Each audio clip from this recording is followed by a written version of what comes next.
On a warm afternoon, laughter filled the air as two young girls, one black, one white, shared a simple moment of joy. But what began as harmless dancing and laughter was not seen the same way by everyone. A powerful man stood watching from the shadows, his expression unreadable. What he chose to do next would shake everyone around him and reveal how fragile acceptance can truly be. The mansion on the hill had always stood as a symbol of wealth and privilege. Inside its tall gates lived Mr. Harrison, a wealthy white businessman whose life was marked by power, order, and control. To outsiders, his home was perfection, lush gardens, shining windows, and the constant hum of luxury. But within those walls, there was also silence, broken only by the sound of a wheelchair rolling gently across marble floors. That wheelchair belonged to his daughter, Emily. Bright-eyed and full of laughter, Emily had been paralyzed since an accident years ago. Despite her disability, she carried a warmth that could light up any room. Her joy came in small things, stories, music, and moments of laughter that allowed her to forget the weight of her condition. Working quietly in the background was Rosa, the family's maid, a woman of strength who carried both duty and dignity. Every afternoon, Rosa's young daughter, Amara, visited after school. She was full of energy, a spark of movement and freedom that often drew Emily's attention. Amara's presence seemed to bridge a gap, bringing life where silence had settled. It was a simple friendship, two girls from different worlds finding comfort in each other's company. But in a house ruled by status and unspoken divides, not everyone saw it as innocent. And as laughter echoed through the garden one warm afternoon, unseen eyes were watching, preparing to judge what should have been nothing more than a child's joy.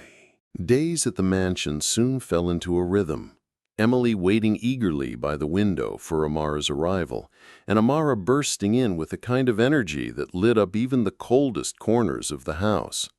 Their afternoons were filled with small adventures, Amara dancing, Emily clapping in rhythm, the two girls giggling as if the world beyond those gates did not exist.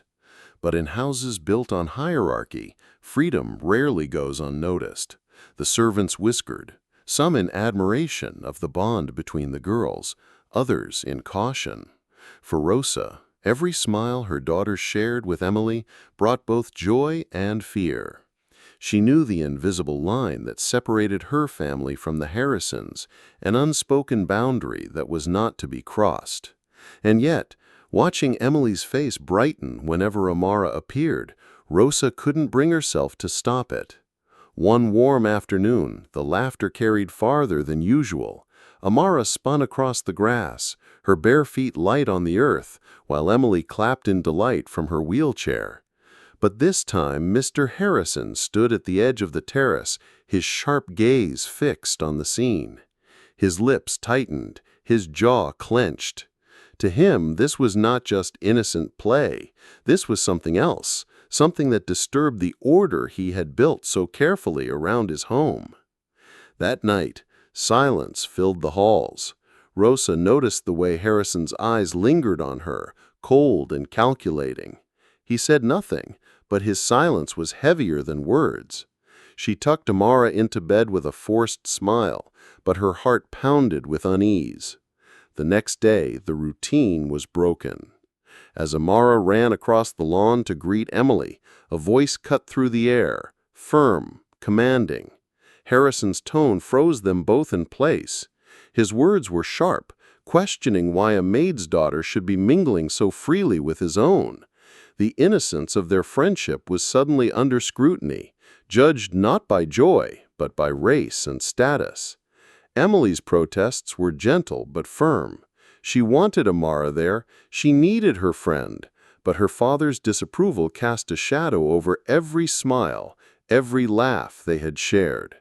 Rosa, caught between her duty and her daughter's happiness, felt trapped.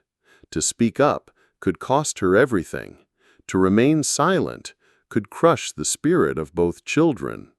From that moment on, every laugh felt borrowed, every moment together watched. The mansion no longer felt like a place of joy, but a stage where unspoken rules pressed down on them all. And with each passing day, the tension grew heavier, waiting for the inevitable moment when innocence would collide with prejudice. The garden that had once echoed with laughter now carried a chilling silence. Days of tension boiled over one afternoon when Mr. Harrison finally made his stance known.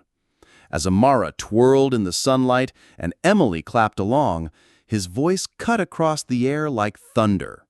He stepped forward, his expression hard as stone, and ordered Amara to stop. His words were not about the dancing. It was about who she was. A maid's daughter, a black child, someone he believed had no place beside his own flesh and blood. Amara froze, her small body trembling as the weight of his anger crashed down on her.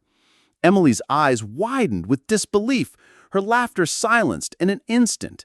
Rosa, rushing from the doorway, felt her heart drop. She knew this was the moment she had feared. The invisible line had been crossed. Harrison's voice grew sharper, louder, as he declared that his daughter was not to mix in such ways. His words stung like blades, stripping the innocence from the children's bond. Emily, tears streaming down her face, begged for her father to understand, but her voice was drowned beneath his authority. Amara's hands clenched tightly at her sides, her once bright spirit dimmed by the humiliation pressed upon her. Rosa wrapped her arms around her daughter, shielding her, while Harrison's presence loomed over them like a storm refusing to break.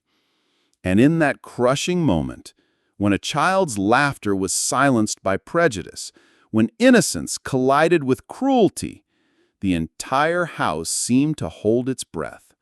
The friendship that had once bridged two worlds now hung by a fragile thread, its survival uncertain under the weight of hatred. Would Harrison's heart remain hardened, or could something powerful enough shatter the walls he had built around it? The confrontation in the garden left scars that could not be erased. Rosa, holding Amara tightly, walked away that day with a silent strength, carrying the weight of humiliation but also the unbreakable bond between mother and daughter. Emily's cries echoed long after the scene ended, her small voice pleading for her friend's return, but her father's silence spoke louder than her tears. In the days that followed, the mansion felt colder. The laughter that once danced through its walls had vanished, replaced by a silence that even wealth could not comfort. Mr. Harrison had enforced his rules, but in doing so he had planted something he could not control: doubt. For the first time, Emily looked at her father not with admiration, but with disappointment. And that disappointment weighed heavier than any disobedience. Amara, though young, carried the sting of that day in her heart. Yet within the pain lay resilience. She learned, too early, the reality that joy could be questioned simply because of the color of her skin. But she also learned something else, that her spirit, her laughter, and her dignity were not his to take away. This story is not just about two little girls in a garden. It is about the walls society builds between people, and how those walls steal innocence long before childhood ends. Racism is not always loud. Sometimes it hides in silence, in disapproving stares, in the belief that worth is defined by status or skin. So the question remains, when we witness injustice, do we stand silent like Mr. Harrison, or do we choose to protect the laughter, the innocence, and the humanity that belongs to us all?